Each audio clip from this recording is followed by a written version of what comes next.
Nacional Abierta a Distancia. Estoy presentando el trabajo de la materia de antropología. A continuación voy a responder las preguntas realizadas en la actividad. Bueno, la primera pregunta es: ¿cuál es el significado que se le otorga a la cultura en la antropología? Bueno, digamos que la cultura en la antropología es la forma o la definición al por qué las personas se comportan de cierta manera o del por qué no. Digamos que cuando empezó la evolución de los seres humanos o del mundo como tal, veían que todos los animales, por ejemplo, se comportaban de ciertas formas, pero digamos que todos seguían con el mismo patrón de conductas.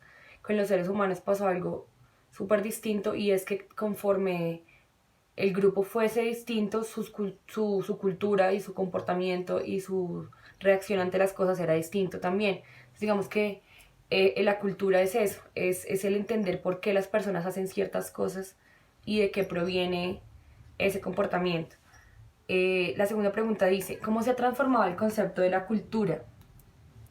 Bueno, digamos que con las muchas teorías que se ha dado respecto a la cultura, se ha podido entender que, por ejemplo, cuando un grupo de personas es bastante complejo, menos de esas personas conocen en realidad la cultura.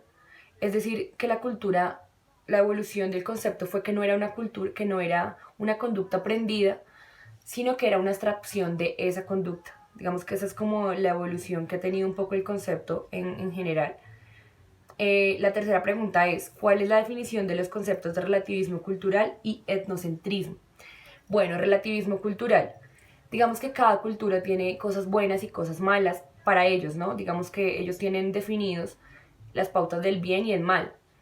El relativismo es entender que no para todo el mundo está bien lo mismo, ni mal lo mismo, y que cuando uno está en una cultura que no es la de uno, debe respetar su forma de pensar. Por ejemplo, digamos, para nosotros, las personas de la civilización, está bien potabilizar el agua, canalizarla, con construir todo tipo de maquinaria o de cosas que nos puedan ayudar a procesar el agua para tenerla más asequible. Pero, por ejemplo, para las culturas como los indígenas, por ejemplo, de la Sierra Nevada de Santa Marta, el agua es un recurso increíblemente valioso y ellos lo adoran y lo respetan muchísimo. Entonces, es el entender que no para todo el mundo está bien lo mismo, y que uno debe respetar las opiniones de las demás culturas, porque pues es su forma de ver las cosas. El concepto etnocentrismo. Etnocentrismo significa, digamos que su nombre tiene similitud a la palabra egocentrismo, es similar pero respecto a mi etnia, por eso empieza pues con la palabra etno. Digamos que es el pensar que mi cultura o que mi forma de ver las cosas o mi entorno es mejor que el de los demás. Por ejemplo, las personas de los países europeos sienten que tienen, digamos que son mejores que las personas como nosotros de los países latinoamericanos. Ellos sienten que son mejores que nosotros. Eso es etnocentrismo, es el sentir que mi cultura es mejor que la tuya, por ejemplo. Y la última pregunta dice: ¿por qué el concepto de cultura y en sí la antropología es relevante para su campo de formación académica? Bueno, por ejemplo, yo soy estudiante de administración de empresas, eh, y es demasiado importante porque digamos que nosotros los administradores, independientemente de que ejerzamos un cargo en una compañía o de que creemos empresa, tenemos que conocer el comportamiento de las personas.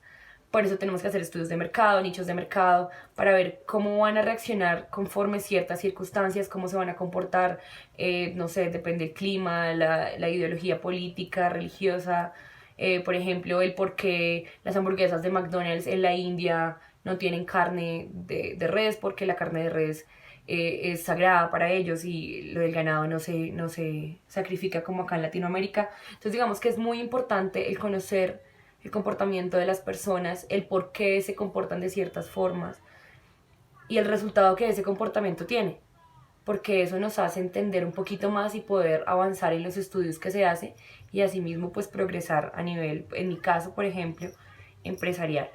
Espero haber sido muy clara con mi explicación.